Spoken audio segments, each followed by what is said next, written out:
ஹிந்தி தெரியாது போடா அப்படின்னு பேசிட்டு நம்ம தமிழ்நாடு வந்து பார்த்திங்கன்னா தாய்மொழியை மறந்ததனால் ஆங்கில முகத்தில் இருந்ததனால் முன்னேறாமல் இருந்துச்சு. ஆனால் தாய்மொழியை மட்டும் ஆங்கிலம் தெரியாது போடான்னு சொல்லிட்டு தாய்மொழியை மட்டும் முன்னிலைப்படுத்தி இன்று உலகத்தில் இங்கிலாண்டை விட வந்து பல மடங்கு முன்னேறி இருக்கின்ற ஜெர்மனி பற்றி தான் இப்போ நண்பர்களை பார்க்க போகின்றோம். உலகத்தில் மிகப்பெரிய ஆச்சரியமான விஷயம் என்றால் கார் லவர்ஸ் எல்லாருக்குமே தெரியும். இன்றைக்கி வந்து டாப் 5 மெர்சிடஸ் பென்ஸ் ஆகட்டும், பிஎம்டபிள்யூ ஆகட்டும், ஆடி கார் ஆகட்டும், இது எல்லாமே வந்து பார்த்திங்கன்னா வேல்ஸ்வாகன் ஆகட்டும், இது எல்லாமே டாப் 5 கம்பெனிஸ் வந்து பார்த்திங்கன்னா ஜெர்மன் பிராண்டு தான். ஜெர்மன்லேருந்து தான் உற்பத்தி ஆகுது நண்பர்களே.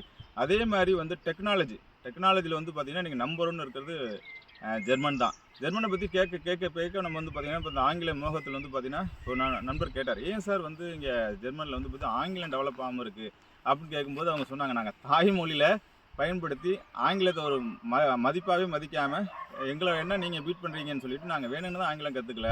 ஆனால் நாங்கள் இப்போ என்ன குறைஞ்சி போச்சோம், தாய்மொழியில் கற்றுக்கிட்டு எங்களுடைய ஃப்ரான்ஸ் மொழியில் கற்றுக்கிட்டு இன்றைக்கி வந்து பார்த்திங்கன்னா எங்களுடைய ஜெர்மன் மொழியில் இன்றைக்கி வந்து நம்பர் 1 டாப் லெவலில் எக்கனாமிக்கல் ரீதியாக சரி, டெக்னாலஜி ரீதியாக சரி, இன்றைக்கி வேர்ல்டு வைடு வந்து பார்த்திங்கன்னா மெடிக்கல் சயின்ஸ். அதே மாதிரி வந்து பார்த்திங்கன்னா 400 ஆண்டுகளுக்கு முன்னாடி தெரியும் டாக்டர் ஹனுமன் பார்ன் இன் ஜெர்மனிலேருந்து அந்த ஹோமியோபதியை உலகத்துக்கு கொடுத்தார். இன்றைக்கி நவீன மருத்துவத்தில், மருந்தில்லா மருத்துவத்தில் இன்றைக்கி உலகம் முழுவதும் பறைய கிடக்கின்ற இந்த டாக்டர் ஹனுமனுடைய ஹோமியோபதி ஜெர்மன் தான். நிறைய இந்தியன்ஸ் வந்து பார்த்திங்கன்னா ஜெர்மன்லேருந்து இந்த மருந்து, ஜெர்மன்லேருந்து அந்த ஜெர்மன் அப்படிங்கிற வார்த்தைகள் வந்து நம்ம வந்து ஒரு ஆங்கில மோகத்தில் ஒரு இங்கிலாந்து அப்படிங்கிற ஒரு அடிமைப்பட்டு கிடந்ததுனால நம்ம வந்து ஆங்கில கண்ட்ரிகளை நம்மளை வந்து ரொம்ப பெருசாக நினச்சிட்டு இருக்கோம்.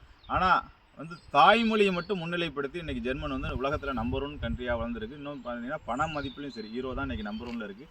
அது யூரோப்பியன்ஸ் வந்து பார்த்திங்கனாக்கா தன்னுடைய தாய்மொழியிலேயே உயர்ந்திருக்கின்றார்கள்.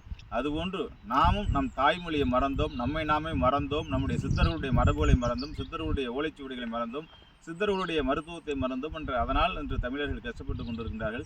நாம் தமிழ் மொழியை முன்னிலைப்படுத்தியிருந்தால் நானும் இன்னைக்கு வந்து ஜெர்மனியோட உலக நாடுகளோட போட்டி போடுற அளவுக்கு இருக்கலாம். இன்றைக்கி 10ஓட 11னா இன்றைக்கும் ஹிந்தி தெரியாது போடான்னு சொல்லிட்டு ஹிந்தி முகத்தில் நம்ம அழைந்து கொண்டிருக்கின்றோம்.